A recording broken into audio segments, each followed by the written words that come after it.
Assalamualaikum warahmatullahi wabarakatuh. Perkenalkan, saya Adila Sulistia dengan NIM 241011250445 ingin mempresentasikan pengujian hipotesis regresi dalam matkul statistika inferensial.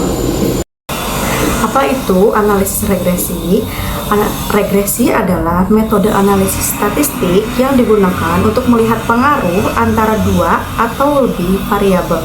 Hubungan variabel bersifat fungsional dan diwujudkan dalam model matematis. Jenis regresi ada regresi sederhana, yaitu linear sederhana, non-linear sederhana, regresi berganda, linear berganda, dan non-linear berganda. Kegunaan regresi yaitu mengetahui variabel kunci berpengaruh, pemodelan hubungan antar variabel, pendugaan, peramalan, menguji hipotesis, estimasi nilai variabel tergantung. Variabel dalam analisis regresi, variabel dependen. Variabel yang dipengaruhi disebut juga variabel tergantung, bersifat random atau acak, nilainya diprediksi oleh variabel X. Variabel independen. Variabel yang mempengaruhi disebut juga variabel bebas, bersifat fixed, digunakan untuk memprediksi Y. Asumsi model regresi linear. Yang pertama, model regresi harus linear dalam parameter. Yang kedua, variabel bebas tidak berkorelasi dengan disturbance term atau error. Tiga, nilai disturbance term 0 yaitu E dalam kurung U atau X sama dengan 0.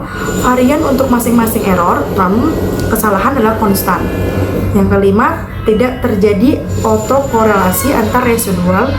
Yang keenam, model dispesifikasi secara benar. Yang ketujuh, jika variabel bebas lebih kecil antara satu, antar variabel bebas tidak ada hubungan linear nyata. Asumsi khusus regresi linear sederhana. Yang pertama, eksogenitas yang lemah. Variabel X bersifat fixed atau tetap, sedangkan Y bersifat random. Satu nilai X dapat memprediksi beberapa nilai Y, sehingga harus ada nilai error pada variabel Y. Yang kedua, linearitas. Kenaikan variabel X harus diikuti secara proporsional oleh kenaikan variabel Y. Jika tidak terpenuhi, gunakan transformasi data, model kuadratrik atau eksponensial. Yang ketiga, variance error konstan. Variance residual tidak berubah pada respon yang berbeda. Jika terganggu, dapat diatasi dengan model ARCH atau GARCH. Autokorelasi. Untuk data time series, perlu dipenuhi asumsi bebas autokorelasi. Jika ada autokorelasi, berarti ada pengaruh lag waktu terhadap Y. Uji T, pengujian hipotesis regresi sederhana. Yang pertama, menguji pengaruh variabel independen secara parsial terhadap variabel dependen. Yang kedua, dilakukan setelah seluruh uji prasyarat asumsi klasik terpenuhi. Yang ketiga, perbandingan T hitung versus T tabel pada tingkat signifikan A sama dengan 5%. Langkah-langkah uji T 7 tahap. Yang pertama, menentukan hipotesis.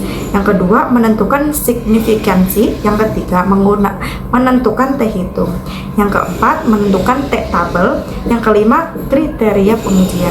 Yang keenam, membandingkan T hitung versus T tabel. Yang ketujuh, kesimpulan menyatakan apakah variabel dependen berpengaruh signifikan terhadap variabel dependen. Oke, selanjutnya di sini ada uji F, pengujian hipotesis regresi berganda, yaitu menguji pengaruh semua variabel independen secara simultan atau bersama-sama. Lalu memastikan model regresi dapat digunakan untuk memprediksi variabel dependen. Lalu membandingkan F hitung dan F tabel pada tingkat signifikansi, yaitu alfa sama dengan 5%. Di sini ada syarat uji asumsi klasik sebelum uji F ya teman-teman.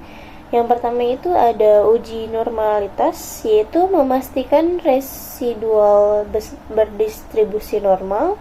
Uji dengan kolmogramologi Kolmogorov, Smirnov atau normal P-pilot. Lalu yang kedua, di sini ada uji multikolinearitas, yaitu memastikan tidak ada korelasi tinggi antar variabel independen. Caranya itu cek FIF kurang dari 10. Lalu yang ketiga, di sini ada uji heteroskedastisitas, yaitu memastikan varians residual konstan atau homoskedastis. Uji dengan scatter plot atau Glaser. Lalu yang keempat, di sini ada uji autokorelasi, memastikan tidak ada korelasi antara residual. Uji ini dengan uji Darwin-Watson. Oke, selanjutnya di sini ada langkah-langkah uji F. Di sini langkah-langkahnya ada 7 tahap ya, teman-teman. Jadi yang pertama itu merumuskan hipotesis terlebih dahulu. Jadi di sini kita lihat H0-nya itu tidak ada pengaruh signifikan semua variabel independen secara bersama-sama. Lalu HA-nya ada pengaruh signifikan secara bersama-sama. Lalu yang kedua, menentukan tingkat signifikansi, yaitu alfa sama dengan 5% dari standar penelitian. Lalu yang ketiga, menghitung F-hitung. Nah, menghitung F-hitung ini diperoleh dari tabel ANOVA atau output regresi. Nah, lalu yang keempat, menentukan F-tabel. Nah, F-tabelnya ini kita lihat dari df1 sama dengan K, df2 sama dengan N dikurang K dikurang 1. Jadi contohnya misal df1-nya itu 2, terus df2-nya 15. Jadi di F-tabelnya itu kita mendapatkan angka 3,683. Lalu tahap yang kelima, di sini ada kriteria pengujian, di mana H0 diterima jika F-hitung kurang dari F-tabel. Tapi jika H0 ditolak jika F-hitung lebih dari F-tabel. Lalu yang keenam, di sini membandingkan F-hitung dengan F-tabel. Di sini lihat posisi F-hitung pada kurva distribusi F-nya.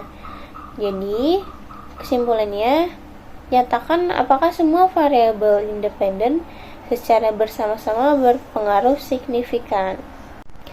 Nah, di sini ada perbandingan uji T dengan uji F. Apa aja sih perbandingannya?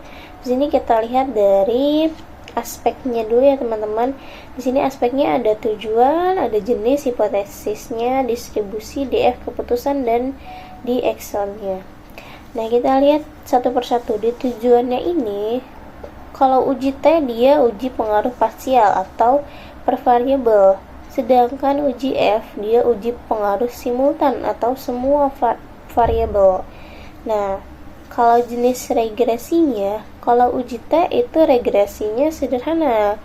Kalau uji F dia pakai regresi berganda. Lalu di hipotesis nolnya, di sini beta 1-nya ada sama dengan 0 atau 1 koefisien.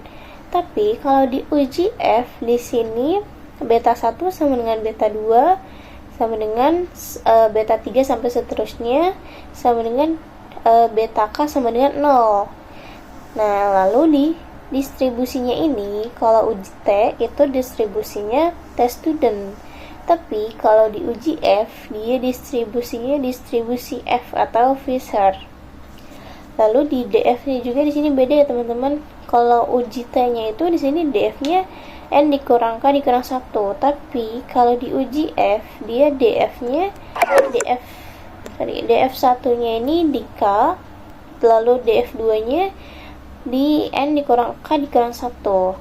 Lalu di keputusannya kita lihat di sini di uji T itu T hitungnya lebih dari T tabel, maka tolak H hipotesis 0. Tapi kalau di uji F hitung lebih dari F tabel, itu sama dengan ditolak H hipotesis 0-nya. Oke. Oke, ini kita lanjut aja teman-teman. Nah, di sini ringkasan materinya pengujian hipotesis regresi dari uji T untuk menguji pengaruh parsial variabel independen atau X terhadap Y. Sedangkan uji F untuk menguji pengaruh simultan semua variabel independen terhadap Y. Sedangkan asumsi klasik wajib dipenuhi sebelum melakukan uji hipotesis regresi. Sedangkan interpretasi bandingkan nilai statistik hitung dengan tabel lalu tarik kesimpulan. Oke, mungkin segitu aja presentasi dari saya dan teman saya Adel. Kurang lebihnya mohon maaf. Wassalamualaikum warahmatullahi wabarakatuh.